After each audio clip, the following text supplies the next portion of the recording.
Hello friends, வணக்கம். Welcome to VJS works. இப்போது soya pepper masala கறி இது ஈஸியாக எப்படி செய்யலாம் அப்படின்னு பார்க்கலாங்க.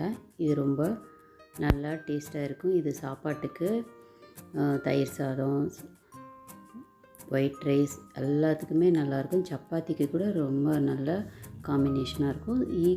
சீக்கிரமாக ப்ரிப்பரேஷன் பண்ணிடலாங்க. இதுக்கு நான் ஒரு சோயா ஒரு 100 கிராம் எடுத்திருக்கேன். மீல் மேக்கர்னு சொல்லுவாங்க.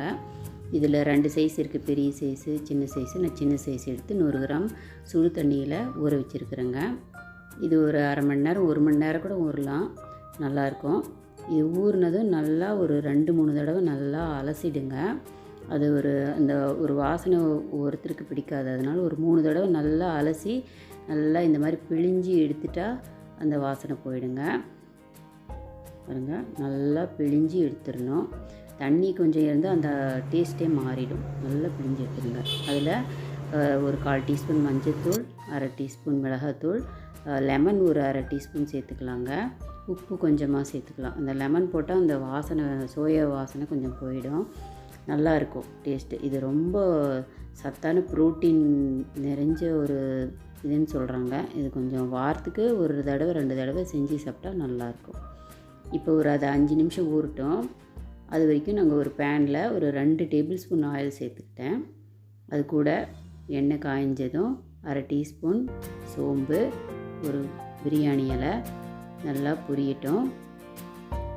பொரிஞ்சதும் நல்லா பொடியாக நறுக்கி வச்ச பூண்டும் இஞ்சியும் ஒரு டேபிள் ஸ்பூன் எடுத்து அதை நல்லா எண்ணெயிலே போட்டு நல்லா வதக்கலாம்.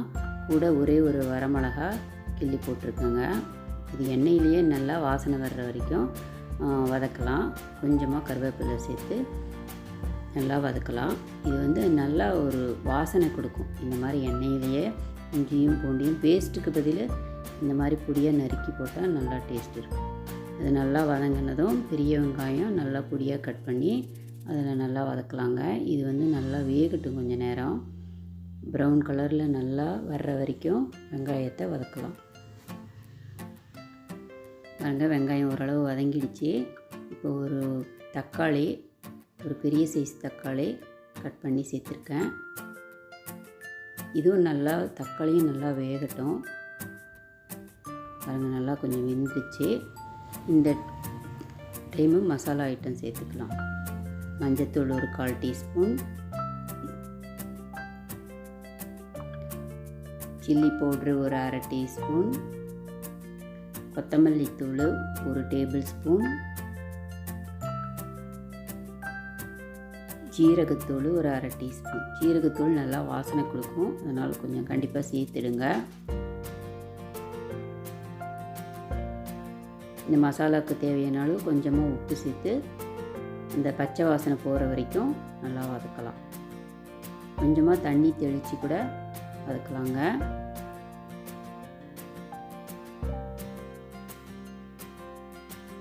இது மூடி வச்சு ஒரு நிமிஷம் நல்லா வேகட்டும்.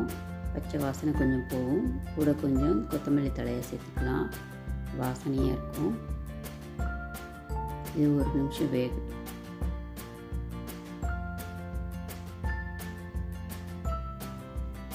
பாருங்கள், இப்போ தக்காளி அந்த மசாலாலாம் நல்லா வெந்துருச்சு. இப்போ அந்த ஊற வச்சிருக்கிற சோயா சங்க்ஸை சேர்த்துக்கலாம். அது எலுமிச்சம்பழம் சேர்த்துருக்குறோம், அதனால் நல்லாயிருக்கும் டேஸ்ட்டு. இதை நல்லா கலந்து விட்டுக்கலாங்க அந்த மசாலா கூட. அடுப்பை மீடியம் ஃப்ளேம்லேயே வச்சு நல்லா வதக்கலாம்.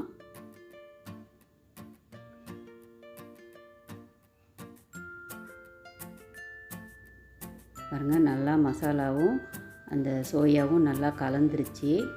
இப்போ நான் ஒரு மூடி தேங்காயை அரைச்சி பால் எடுத்து வச்சுருக்கேங்க, 1 கப் அளவு. இது அது கூட சேர்த்துக்கலாம். இது நல்லா டேஸ்ட் கொடுக்கும் தேங்காய் பால். இது சப்பாத்தி, தோசை அதுக்கு கூட நல்லாயிருக்கும். நீங்கள் கொஞ்சம் தளர்ச்சியாக எடுத்துட்டா அது சப்பாத்திக்கு, தோசைக்கு எல்லாம் கூட வச்சுக்கலாம். பாருங்கள், இது நல்லா கலந்து விட்டு மூடி போட்டு அடுப்பை சிம்மில் வச்சு ஒரு 5 நிமிஷம் வேக வைக்கலாம். அது நல்லா வெந்துடும் சோயா.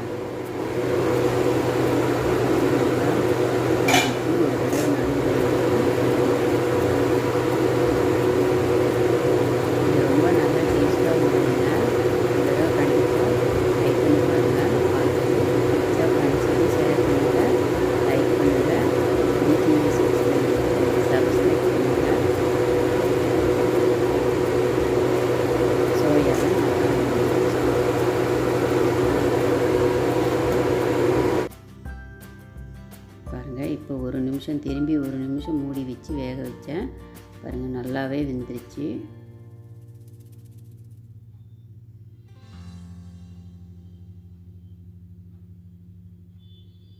இப்போது ஒரு 1½ டேபிள் ஸ்பூன் மிளகுத்தூள் சேர்த்துருக்கேங்க.